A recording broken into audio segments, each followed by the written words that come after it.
So welcome everyone. Again, I'm Shayna Jacques from PSS Circle of Care. I'm the outreach manager. So today we have with us Debby Rosenfeld from Fatoullah Law. So she's going to talk about the legal and financial roadmap for long-term care. Um, Debbie, you can definitely start right now. Okay, how many Today. participants are there, just so I can know? So Right so now. far we have 19 people. Okay, excellent. All right, here we So, go. and then people will still coming during that the presentation, and also everyone, if you miss any part of it or if you have to leave early, so the presentation is being recorded and it will be posted on our website. Okay. Okay. No So, problem. hello everybody. Thank you so much for joining me. Shayna hasn't really expressed to you how challenging it was for her to help me with being able to share my slideshow with you, but she's been amazing, and I'm going to do my very best. And I'm basically I'm an elder law estate planning attorney. I've been practicing for over 25 years, and this is a real, a very, very challenging time for all of us. And the things that I'm going to talk about over the next hour are things that I talk about all the time. But what is just so sobering for me is that these things that I talk about to my clients, I talk about preparing for an emergency, preparing for a crisis. We are in that right this very moment, and unfortunately I have seen so many of my clients who have done the documents and have done preparation. I've seen how these things have helped them, and unfortunately I've also seen people who haven't put anything into effect, and how being in a crisis has really woken them up, and to see how important these things are. So again, everything I'm going to be talking about are things that I would be talking about even if we were not experiencing the coronavirus right now, but it's just that much more amplified, it's that much more magnified how important these things are. So let's just start, since our time is limited. And as I always say at the beginning of my lectures, I could speak for hours about these things, so I'm really going to try to be concise. And I guess you all know that if you have any questions, you can ask them. You can always reach out to me even after this presentation if you have anything that you want to discuss that relates specifically to your personal situation. So again, as I said, I am an attorney. Every person should at some point consult with an attorney for purposes of estate planning. People erroneously think that you have to have loads of money, that you have to be a multimillionaire to even engage in estate planning. But the truth is, part of what I do, in addition to doing financial and tax planning for people and helping them minimize estate taxes, minimize income taxes when they're selling their assets, what I also do is we address what happens to each person if they, God forbid, become incapacitated. So again, you could unfortunately become incapacitated. And as they said, it's very interesting because they've said about this virus, it doesn't discriminate. You could be a multimillionaire, and you could be an extremely a person living from month to month based on the paychecks that you get. Corona did not discriminate, and any person, regardless of how much money you have, needs to prepare for a situation where he or she becomes incapacitated. What should you have in place that could help your loved ones manage your affairs? So that's some of the things that we do. Another thing we always recommend: speak to your financial advisor, especially now. Find out what's going on with your assets. Find out how much they've diminished in value, if at all, what can be done to salvage them, and other things that an elder care team, in addition to the attorney and the financial advisor, you should also have an accountant. That should be somebody who you can ask certain questions, as you all might know, or maybe you don't know. there's been a delay in filing tax returns until July. So that's definitely given people a reprieve from the more immediate concerns of a looming IRS day of April 15th, but still, you should be reaching out to your accountant to find out what can be done in this situation and where you stand in terms of your finances and in terms of the necessary requirements. Okay, the final person that's mentioned here is the geriatric care manager. And that's somebody who, and as elder law attorneys, we utilize these people on a constant basis. A geriatric care manager is essentially typically a person who has a social work or nursing degree, and they reach out to the elderly and to the disabled, and they're kind of like a point person. So if I have an elderly client, I meet with her or him, I do the planning for them, I get the necessary paperwork in place, but this person might need somebody to check up on them every week or every month or sometimes every day. And the geriatric care manager really fills that role of paying visits, making phone calls, helping with the bills, so that they are a constant presence in the person's life, and they stand almost as a liaison between the elderly person and various family members, and we're very much involved with that, and it's a very helpful role that they fill. Okay, so I want to touch briefly, what are the 5 most important documents that a person needs? And again, obviously it relates to the current crisis, and I'm gonna give some anecdotes that have come into play here that have been extremely relevant. But also these are things that are not only needed in a crisis. A person needs these things all the time. Last will and testament. Now, that is essentially a document that articulates how you want your assets distributed when you pass away. And it's important. And again, what am I going to say here? Yes, it's something everybody has accumulated things during their lifetime, whether it's an apartment, a house, real property, or even a tangible personal property, paintings, instruments. And then there's also bank accounts. And again, I want to reiterate, you don't have to be a multimillionaire to need a last will and testament. It just basically allows you to articulate how you want your assets to be distributed when you pass away. Now, unfortunately, a lot of people address their mortality when it comes to these documents, and they basically say, oh, I don't need this now. I'll take care of this at a future point.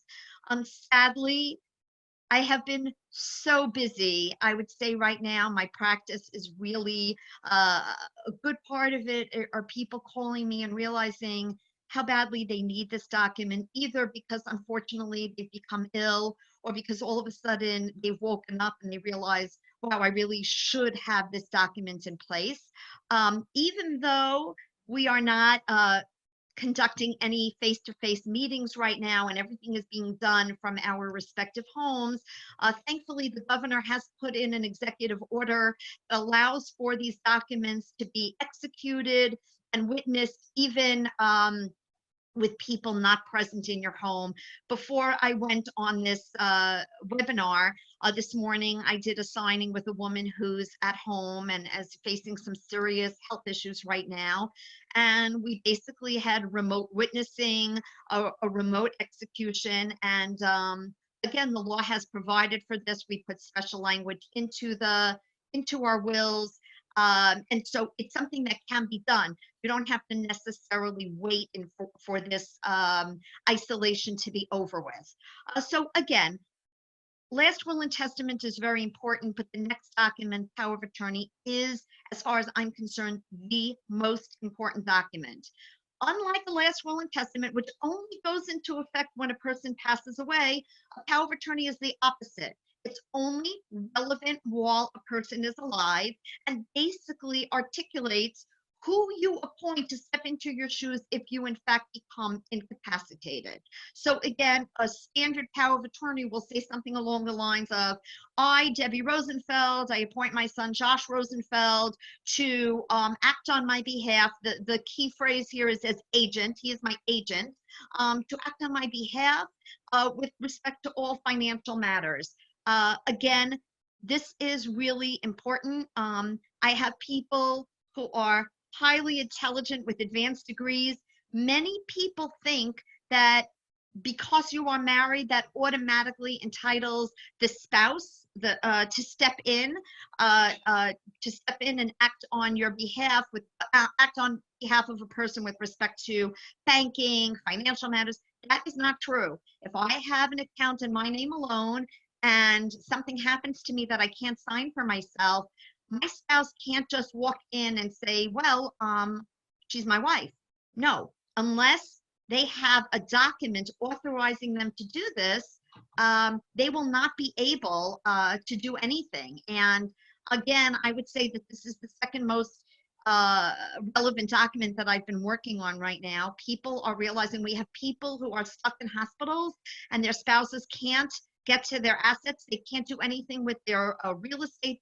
And this is really important right now. And so again, we are overseeing the execution of these documents virtually from, with respect, we do it with remote access. And it's extremely important to have. People ask me about a power of attorney. Does it go into effect immediately?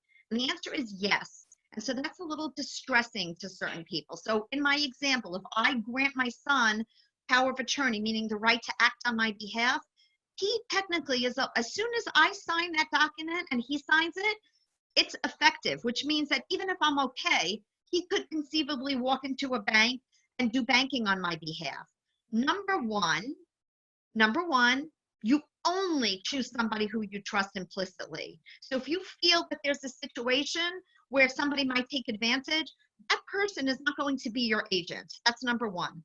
Number two, no one is asking you to give out these documents right now. If I sign a power of attorney, I put it in a safe place. I put it in a fireproof filing cabinet, and I basically let my agents know these are where my documents are, and this is where you should access them in the future.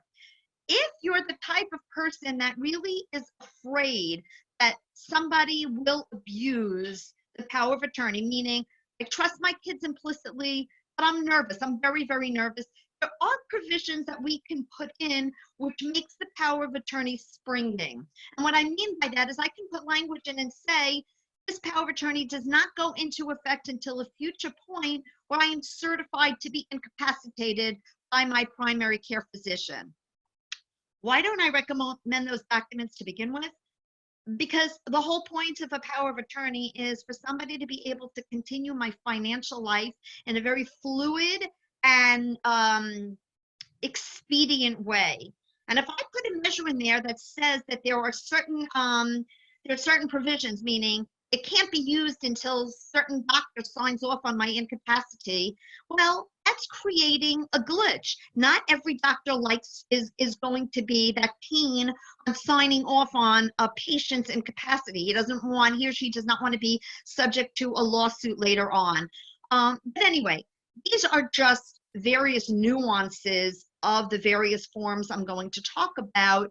But a power of attorney, I'm just going to reiterate, it's a very important document to have, especially during this time.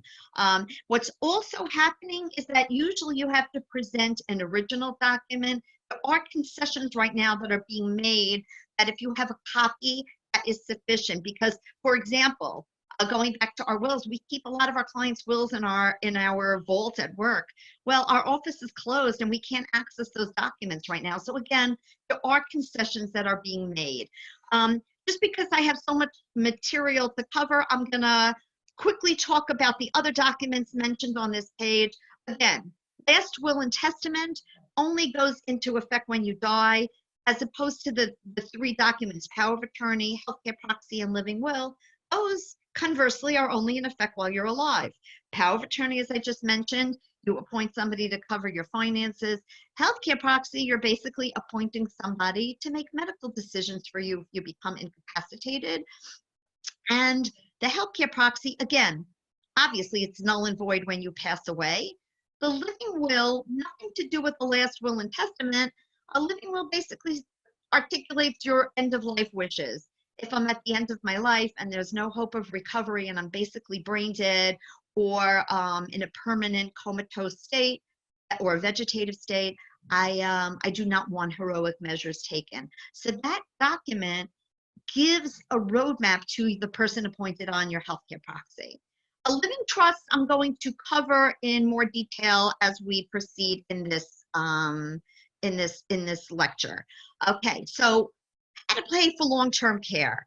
What is long-term care? Before I go into how to pay for it, I just covered some of the documents that are necessary for each person, and the presumption is that these documents are going to be executed when you are healthy and vital, so that you can think about them, you can make decisions, and you're not in any kind of, you're not rushed and you're not under pressure. But part of why a power of attorney is so important is because we also, as a firm that deals with elder law and deals with medical crises, people who are in medical crises, people often later on in life face this issue of long-term care.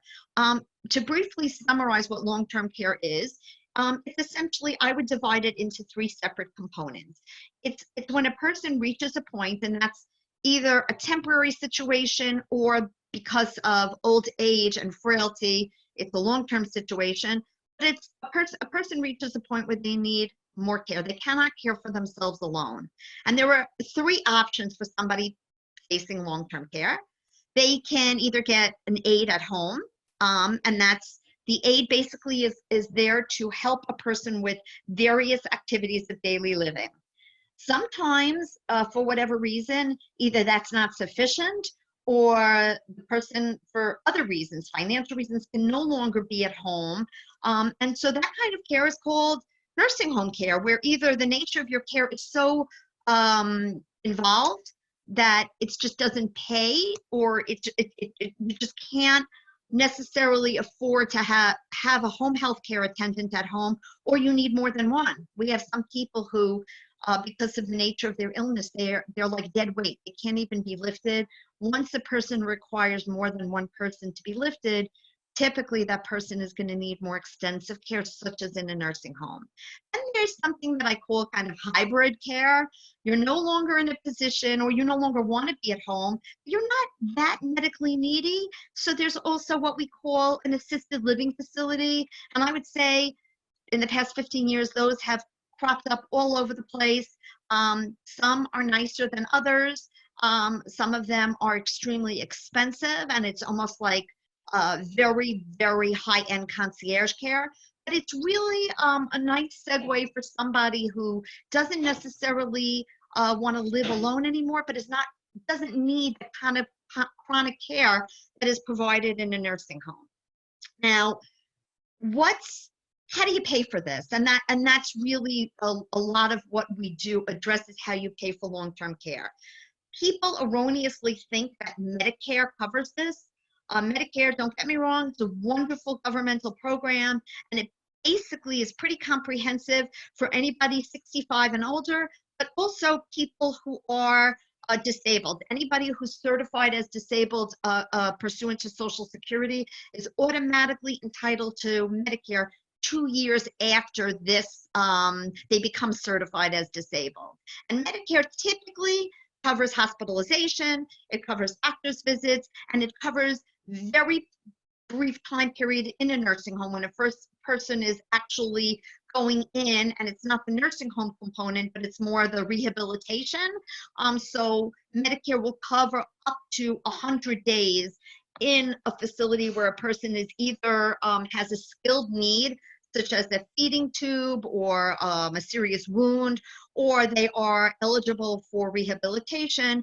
Medicare covers that cost for the first 20 days in full, and the balance of the time they cover a partial.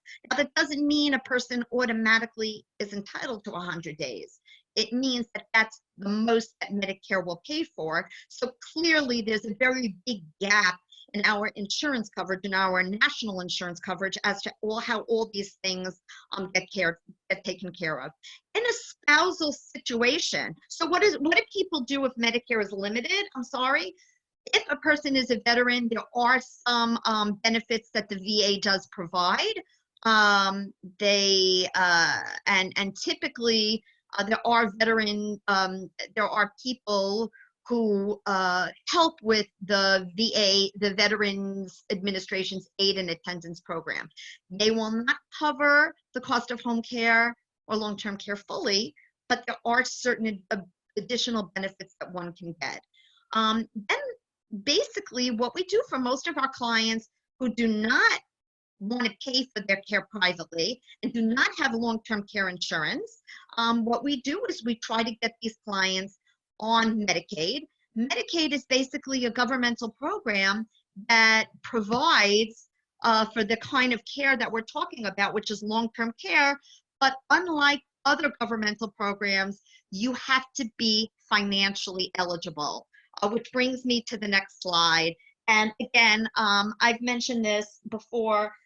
I could talk about many things in much greater detail, but my goal today is to really give you an overview. And when I speak about Medicaid, again, Medicaid is a governmental program. It's promulgated by the federal government. Every single state has to contribute some of their own funds. So while there are certain federal rules that are uniform across the United States, every state also has its own rules and its own idiosyncrasies. Everyone living in New York, the good news is that we have a very liberal state, meaning we have a Medicaid program that is fairly robust and fairly accessible within the confines of being financially needy. In other words, once a person is eligible for Medicaid, there are many, many benefits that one can get through Medicaid's long-term care program, but this is not necessarily true of every state. And the reason why I'm stressing this is that I have clients, I can't begin to tell you, who come to my office and they've done their own research. I applaud anybody who wants to do their own research and their own reading, but it gets very confusing going online because for all you know, you're reading about rules in North Carolina or Florida or California. So every state is different, and it's important to remember that. And it's also important to remember that New York has a fairly decent and generous Medicaid program. So in order to be eligible for Medicaid, you cannot have more than $15,750. Okay, that's not a lot of money. I recognize that. But, and that's, I'm talking right now about a single individual. As you see on the outline, if it's two people, if both a husband and wife are both applying for Medicaid, their assets, the asset limit goes to $23,100. Okay, so basically, you have to be pretty impoverished in order to be eligible for Medicaid. And the time to do this planning is obviously when you're healthy.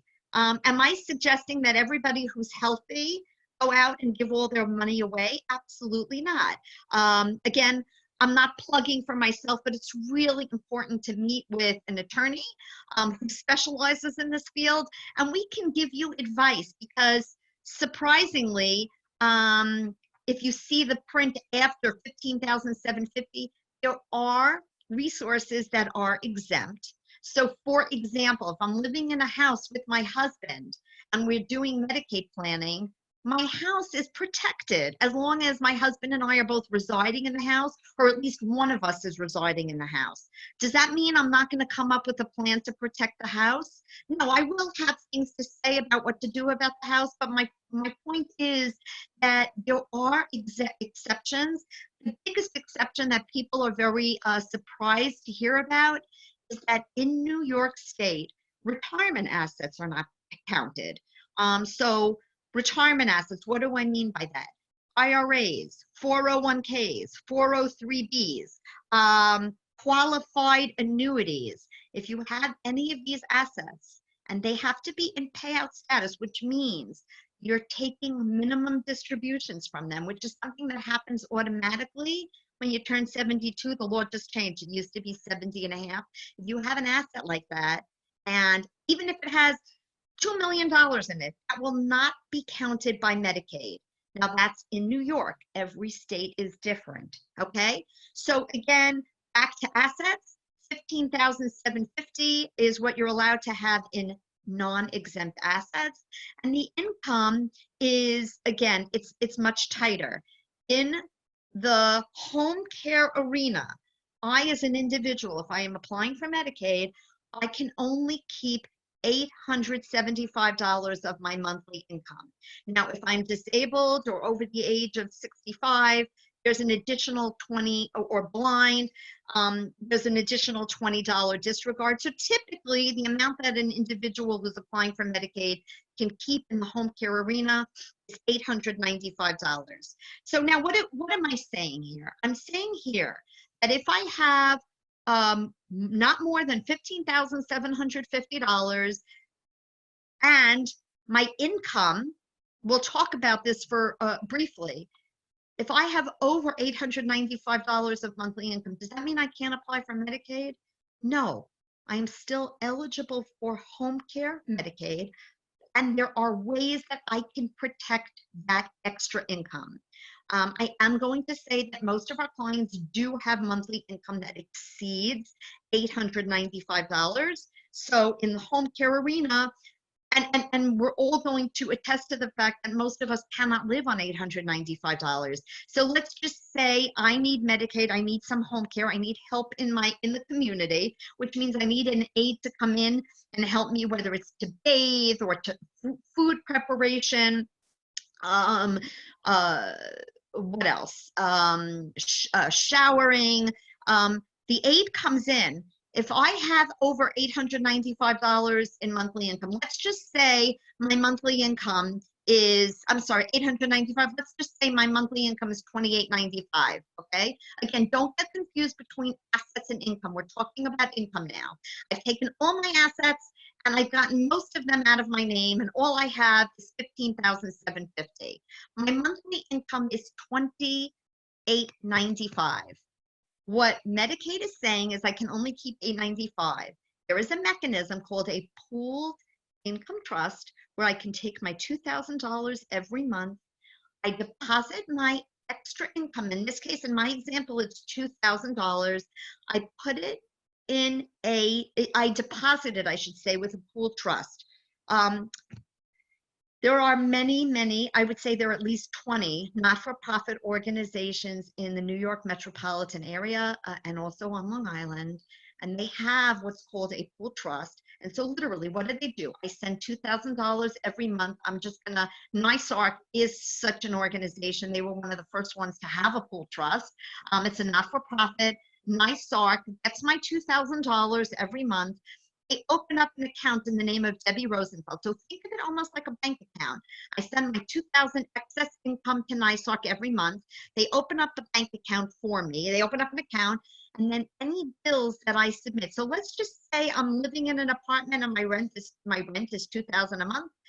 I send my rent bill to NYSARC, and NYSARC pays my rent. So even though Medicaid is saying I, Debby Rosenfeld, can only keep $895, with the utilization of a pooled income trust, I can actually preserve my excess income and have it used for my expenses, but it's just going through a third party. What is probably the most important thing I can say right now about the home care the home care program for Medicaid? Unfortunately, until very recently, there was no look back period, meaning if I need nursing home care and I transfer my assets, Medicaid imposes a 5-year look back period. That means I cannot be eligible for Medicaid nursing home care until 5 years have passed after making my transfers, meaning getting my excess assets out of my name. The same rule did not apply for home care, meaning I could take my assets get them out of my name, and we'll talk about what I mean by getting them out of my name. Who am I giving them to? I'm going to talk about that. But let's just say, just take my word for it without giving them out directly to my beneficiaries, to my loved ones. So the best thing for me to do is to basically, I can transfer my assets. It used to be for home care purposes. There was no look back period. So I could take my bank accounts, everything but my exempt assets. All right, I would leave my IRAs, my 401ks in my name, but I take my mutual funds, my bank accounts, and I transfer them to either a trust or to my children or to whoever. And in the very next month, I would be eligible for home care, meaning there was no look back period. Now, I say, unfortunately, I say it's bad news. The law is now changing. And as of October 1st, 2020, there is going to be a look back period for home care as well. Now, the only thing I'm going to say about this, I know that that's bad news. I'm letting anybody out there know that if you are contemplating applying for home care, because sometimes people want to think about it. They say, okay, let me think for a while. If you have to transfer assets, now is the time to apply. Meaning, I'm not suggesting let's all apply for home care. Obviously, you only apply for Medicaid home care if you need it. But in light of the fact that as of October 1st, until October 1st, there is no look back period. If you are contemplating applying, it does make sense to apply prior to October 1st. So we are urging people, start thinking about doing this now prior to October 1st. What is the other issue that I want to talk about? Home care, I kid you not, I would say 3 years ago, we were able to get a lot of our clients 24/7 care. In certain instances, 24/7 care means you have care at place. The person, it's assumed that the person is sleeping, meaning the aide is getting a certain amount of sleep at night. So even though it's called 24/7, yes, they are physically there, but they are not working 24/7. Some of our clients were so medically needy that they actually needed something called split shift, 2 shifts of care, 12 hours each. We were actually able to get that for clients as recently as 2-3 years ago. But what's happened is because so many people are applying for home care, covered by Medicaid, the budget can just be stretched so much, so that we have found that getting those kind of hours, especially Nassau and Suffolk, the city is still a little more flexible, but especially Nassau, Suffolk has become more and more difficult. So now, whereas I used to say to clients, okay, we can't make any guarantees, but hopefully we can get 12 to 24 hours. Now it's becoming more about 8 to 10 hours. They're becoming stricter.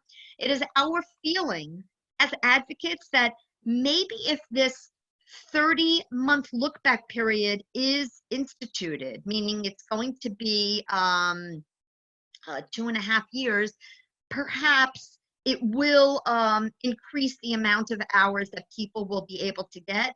But right now, it is somewhat limited. It is not as robust as it used to be. Okay, the next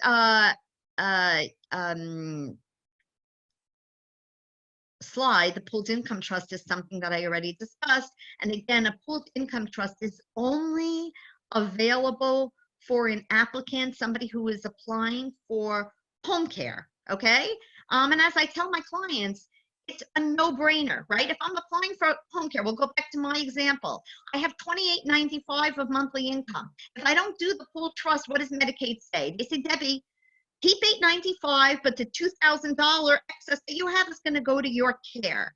But if I utilize this pooled trust, then the beauty is I send my $2,000 to the pooled trust every month, the pooled trust pays my expenses, and so life continues as it did before. I have the same income.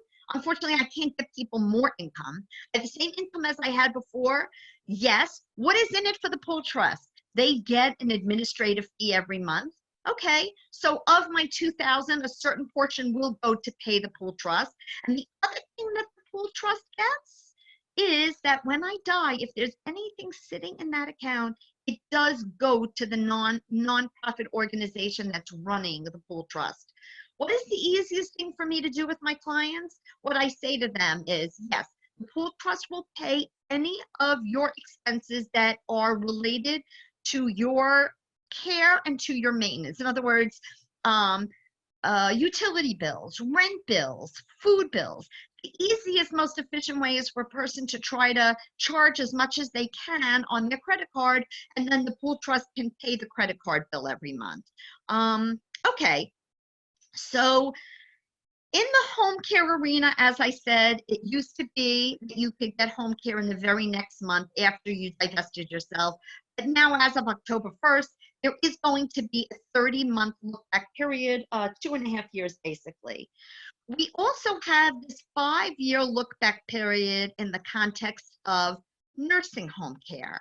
So again, what does that mean? It means if I have assets and I am looking towards potentially needing long-term care in the future, and I don't have sufficient long-term care insurance, or I have no long-term care insurance, then my best option is to engage in a plan, a current plan, where I divest myself of some of my assets so that down the road, when in fact I need the care, I will in fact be eligible for Medicaid. So I'm gonna talk about that. I'm gonna go into a little detail now about what I'm referring to. So again, I'm reiterating the most assets that a person can have is $15,750 plus the exempt assets that I mentioned, which is essentially one's home. If one is married, the home really has indefinite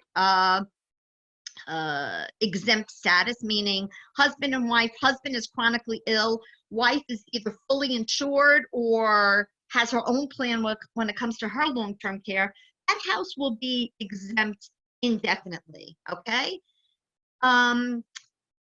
So the rules that we're talking about here do get a little confusing when there's a husband and wife involved, when you have a spousal situation.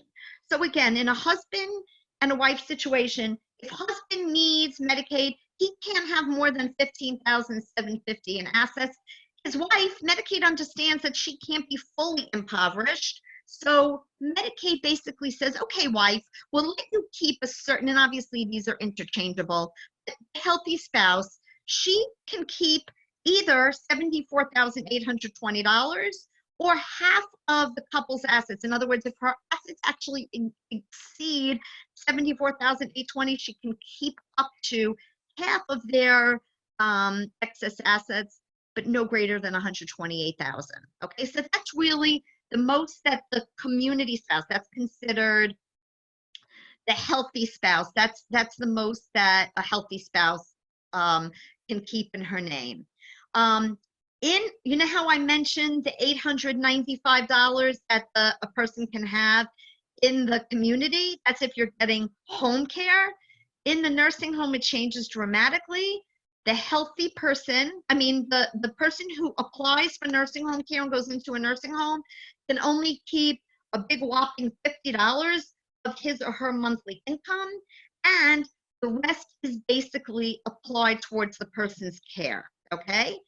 If the person is married and has a spouse in the community, that spouse is allowed to have up to $3,216. So again, right now, the $3,216 that I'm talking about is only for husband and wife. So it's a spousal situation. One spouse is going into a nursing home. They can only keep $50. The other spouse can keep $3,216. So what does that mean? If the healthy spouse is working and has her own money and has more than $3,216 a month, then she's not going to be able to take any of the sick spouse's income. All of his or her income, the one that's in the nursing home, will all go towards his care.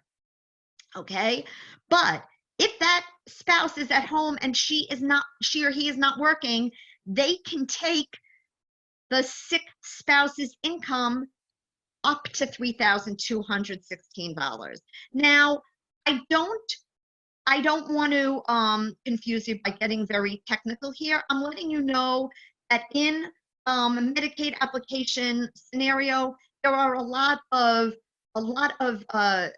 very, very detailed rules, and the rules are very different. There's more flexibility when it's a spousal situation. When there's a single individual, there's less that we can do for the person. But do not get bogged down with all these details, because clearly you would have to speak to a professional who can provide guidance on these various rules and the various idiosyncrasies of the Medicaid rules.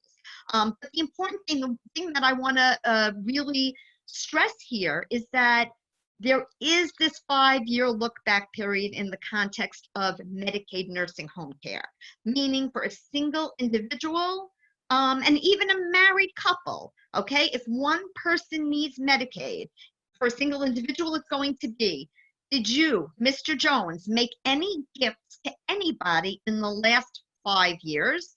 With a married couple, it's going to be, did either you or your spouse make any gifts in the last 5 years? So while spouses can transfer assets between each other and there will not be a penalty, meaning if I have $300,000, I can give that money to my husband and then I can apply. I will be eligible for Medicaid, okay? Or he can give that money to me and he will still be eligible for Medicaid. If either one of us gives money to a friend or to a relative, even though we're both not applying for Medicaid, right? My example, if I give $300,000 to my son, I am going to be penalized for a certain period of time. Again, what is that period?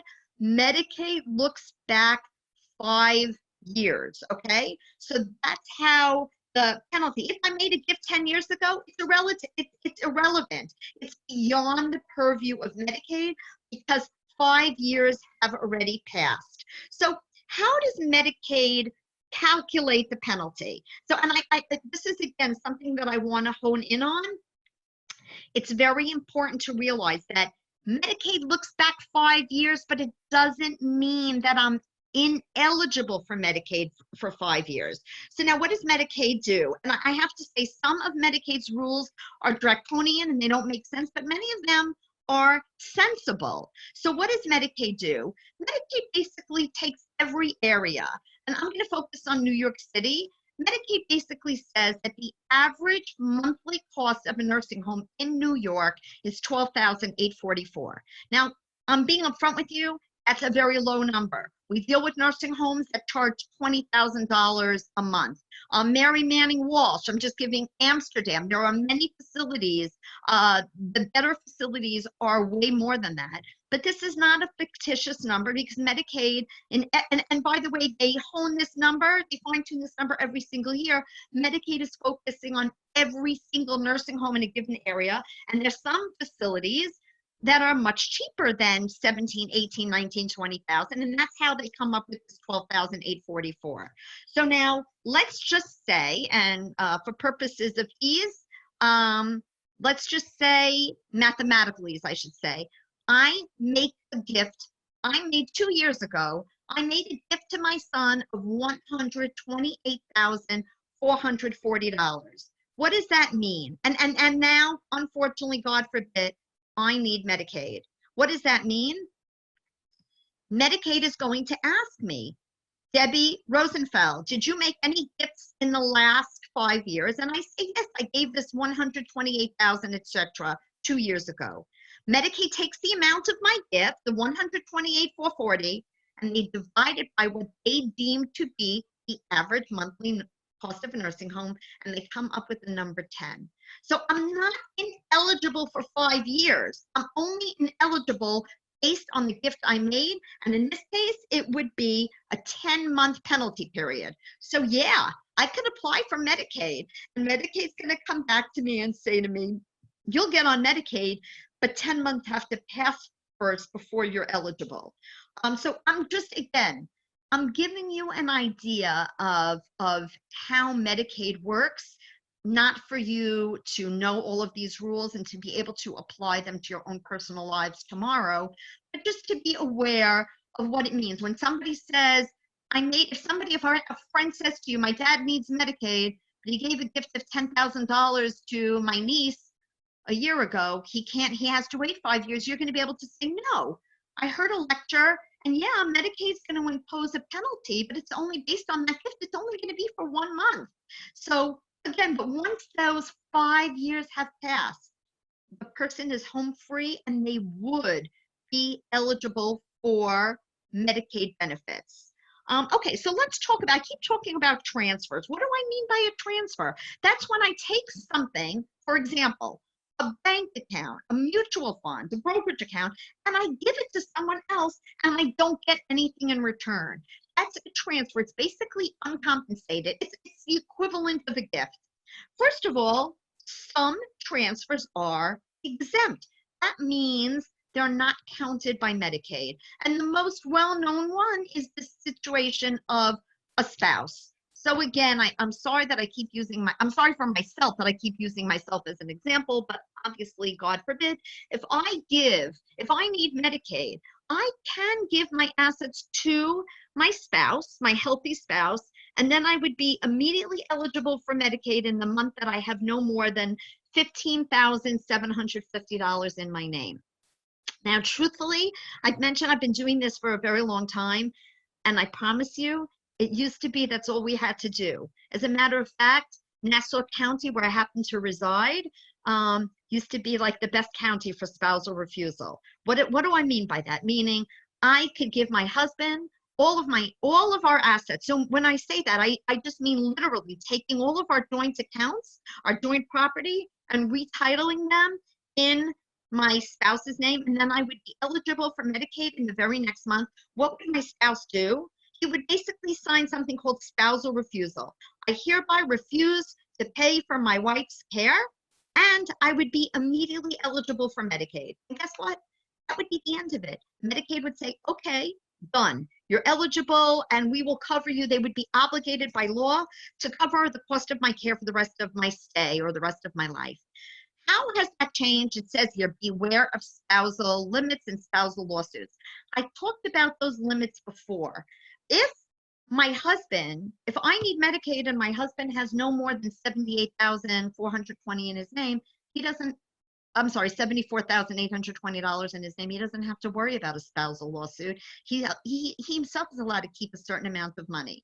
So let's just say he has $400,000. I need Medicaid, I put everything in his name, and he signed something called spousal refusal. The way the Medicaid landscape has changed is Medicaid is now turning around, and what we call it is spousal recovery. They go back to the healthy spouse and they say, yoo-hoo, you know how we have been providing for your wife's care for all these months? We want you to contribute. And it's called a spousal recovery suit. Now, the reason why I want you to be careful about spousal lawsuit, I don't want anybody to think that if you file spousal refusal that you automatically get sued. It doesn't happen automatically. Medicaid does not have enough manpower to be suing every spouse, but there are situations that are more compelling than others. If the refusing spouse has $3 million, that is a more compelling lawsuit, but I'm letting you know, according to the rules, any spouse who has over that number, remember, it's either $74,820 or half of the couple's assets, not to exceed $128,000. So I'll use $128,000 as my number here. If somebody has $140,000 in his name, Medicaid is going to be less compelled to sue that person, but they have the right to. So some people say to me, well, Debbie, if there is this spousal recovery out there, and at the end of the day, we're going to apply for Medicaid, you're going to get my husband on Medicaid, what's the point if Medicaid is just going to sue me anyway? And my answer is, Medicaid does not sue everybody. And I'm talking about spouses now, right? This is only, obviously, spousal refusal is only available in a spousal situation. Medicaid doesn't sue every spouse. refusing spouse. B, even if Medicaid pursues the refusing spouse, it's always going to be for a finite amount of time. Medicaid doesn't continuously sue. So let's say my spouse is in the facility, and after 9-10 months, I get a letter. It's called a recovery letter. It will only be for that period of time. I'm letting you know we have never seen Medicaid pursue a spouse a second time. So if you have a spouse who's in a facility and you get a recovery letter and then they remain there for another 3-4 years, you're still ahead of the game. Finally, actually 2 more points. Medicaid's rate is often significantly lower than the private pay rate. So even if I apply for Medicaid, and I know full well that they're going to sue, they're going to come after my husband for spousal recovery, and he agrees to pay Medicaid back, it's going to be for a lower number than what we would have paid privately.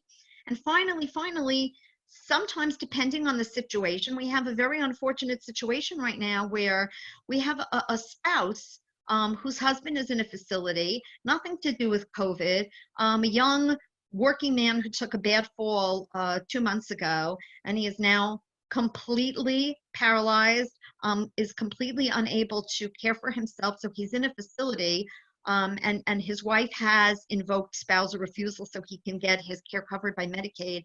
Now, again, she hasn't been pursued yet by Medicaid, but her situation is very compelling, right? I mean, she needs money. She has 2 young children at home.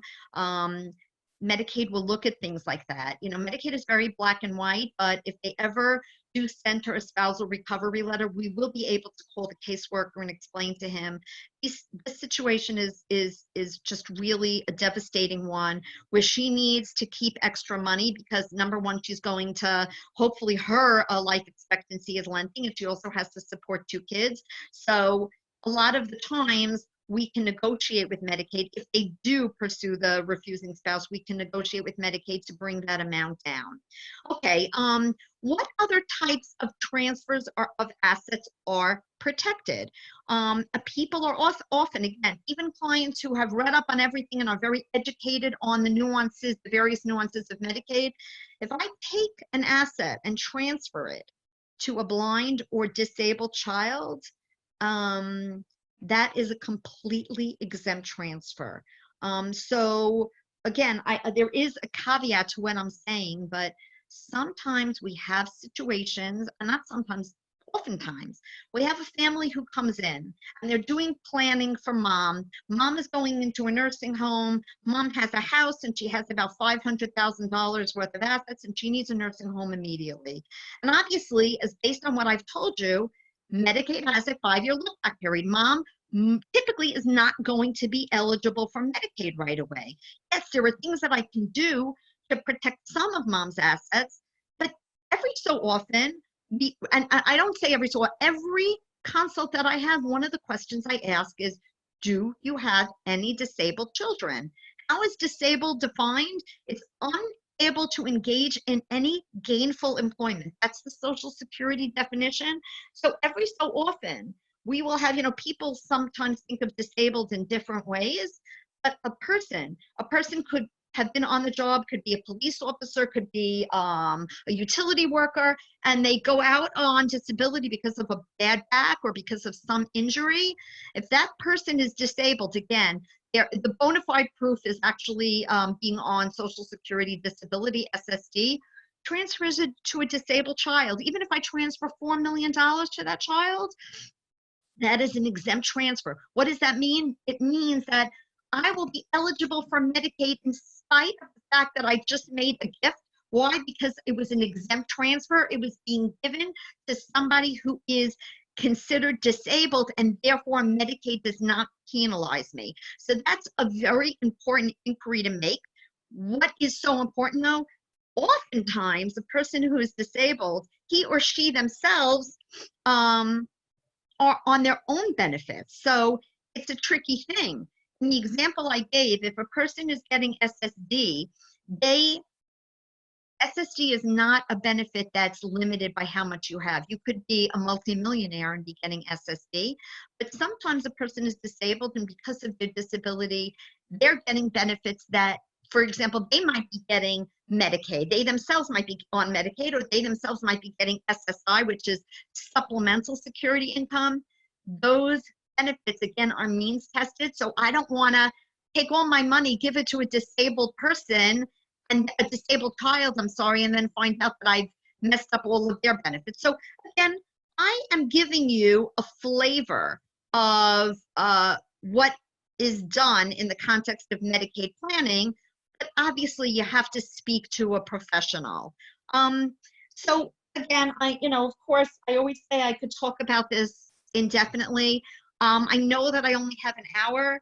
I want to talk a little bit about the home, because most of my clients, as I indicated, are not multimillionaires. Most of my clients do have some assets and are looking to protect them. I would say the majority of my clients, the asset that they're most concerned about is their home. That's something that they've purchased with their hard-earned money, or something that's been in the family, and that's the asset that, again, I am not saying everybody, some have more than others, but that's typically the asset that people are looking to protect. So I'll give you some ideas of exempt transfers in the context of a home. Again, transfer of a home to a disabled child or minor child or blind child, that's considered an exempt transfer, but again, it says beware of the recipient's benefits. Transfer of a home to a spouse is also an exempt transfer. The next exemption is something that I have utilized in the past, just not as frequently. A person, so sometimes you have two or three or four siblings living together in the same house. If you transfer a home to a sibling, and the sibling has some equity interest in the house, meaning they own a percentage of the house, 50%, even 1%. And as long as that sibling has lived with the applicant for at least a year, that would be an exempt transfer. So we have been able to protect houses that way. I would say the exemption, other than actually we utilize exemptions to transfers to spouses, transfers to disabled children, but another one is a caregiver child. So again, remember, typically there is a 5-year look-back period. But if I'm living in a home and my child lives with me and has really, actually the truth is the child is referred to as a caregiver child. The assumption is that the child's living with me has reduced my need for applying for home care, for a nursing home care to a certain extent until it's absolutely urgent. My point being that if you have a child who has lived with you for at least 2 years prior to a Medicaid nursing home application, the transfer of that home to the child will also be protected. So I'm gonna go through. I'm just going to go through a couple of these slides because my time is running out, and just go back to something that was mentioned on the first page of this outline, which was essentially a trust. That's one of the documents that we recommend people to have. And I'll just conclude with saying that, typically a home, a person's home, whether it's a co-op or a one-family house or a condo, that is usually something that the clients are very anxious to protect. So I did say that in a spousal situation, the house is protected, but even in that situation, once both spouses pass away, that house loses its protection, and Medicaid can recover against the spouse's estate. So that's why we always recommend to protect the house. Even if at the time of the application is protected, it will lose its exempt status at some point, either when both spouses need Medicaid or when both spouses are gone. So anyway, one of the things that we often recommend is we recommend that the client take their house and transfer it to something called an irrevocable Medicaid asset protection trust or asset preservation trust. The beauty of these trusts is that, again, there is a 5-year look-back period. However, any person who transfers their home to a trust, most often they don't even feel it because very little in your life changes. You still pay the bills on your house. You still pay the expenses on the house. You still pay the real estate taxes. You still have the legal right to live there, most importantly. But for Medicaid purposes, this is considered beyond Medicaid's purview as long as you transfer the house to one of these types of trusts. And ultimately, the asset will be protected and will pass to the named beneficiaries, your loved ones. You list them in the trust document. So we'll basically say, Debby Rosenfeld can live in this house during her lifetime. And upon her death, it will pass to her 4 children in equal shares. And as long as that trust is drafted properly, and 5 years do pass for nursing home purposes and 30 months for home care purposes, that house will be completely protected and beyond the purview of Medicaid. So again, I said this before, I could go on forever. I know I covered a lot of ground today. My hope was just to really give you a taste of some of the things that we do, some of the planning that you can implement with our help. But feel free to email me any questions or call the office and we can make an appointment. And thank you all. I wish I could say you've been a great audience. I don't see you, for all I know you're all sleeping, but really thank you so much for participating in this webinar. Thank you, Debbie. We do have a one question. The person asks, a spouse recovery suit, does this apply only to nursing home costs, or will Medicaid sue well spouse to recovery HHA? Okay, so that's a great question. Medicaid has recovery suits in both the home care arena and in the nursing home arena. So again, it used to be non-existent and it became somewhat common. And now Medicaid, because again, Medicaid expends less in the home care arena, but they are still coming after refusing spouses.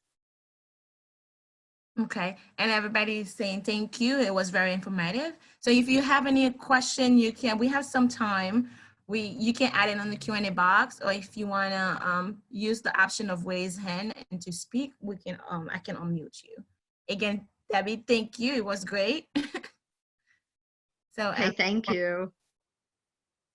So the webinar is recorded and then it will be posted on our website in a few days. So if anybody miss anything, you can just go back to our website at pssusa.org/resources and you will see all the past webinar and also today's webinar. Any other questions?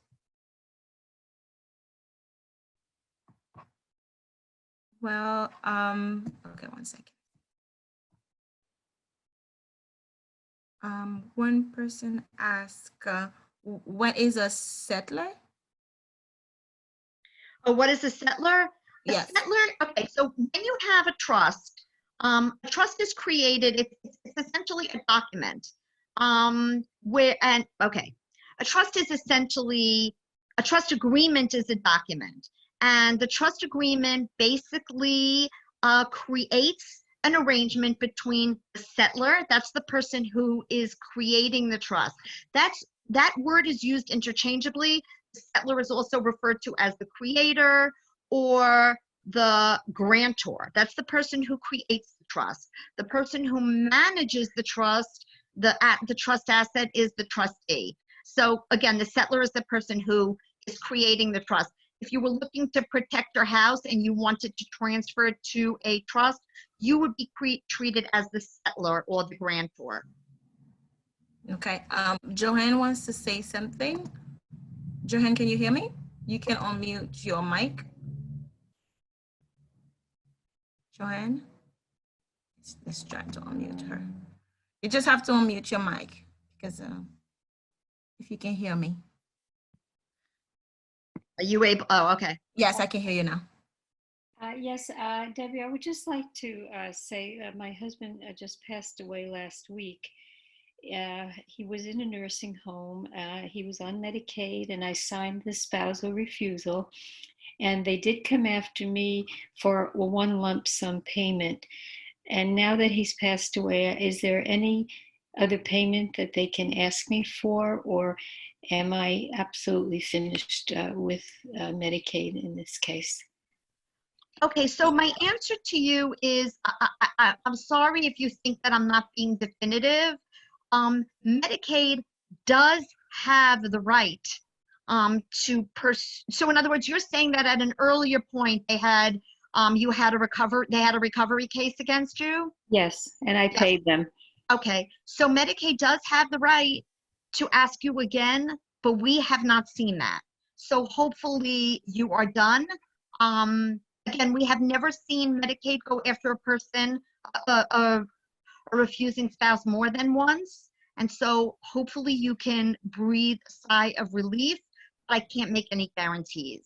Yes, okay. Would there be a certain period of time after which they couldn't come after me? Well, I think the statute of limitations is about 6 years. Oh. So, but, I think that if you heard anything, it would probably be within a year. Okay. Okay, and my condolences to you. Yeah, I'm so sorry about that. Yes, thank you very much. Thank you.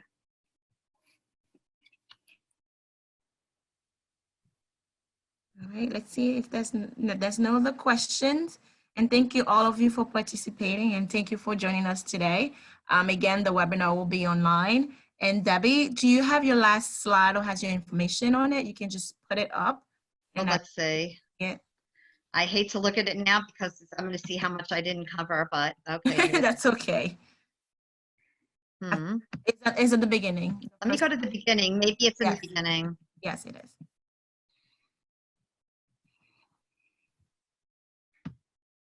Here we go. Okay. Yes. So you can call the number or you visit the website and then you'll find all the information there, right? Okay. Thank you again, and Thank you. Everyone. Bye-bye now. Okay, take care. Thank you so much. No problem. Bye-bye.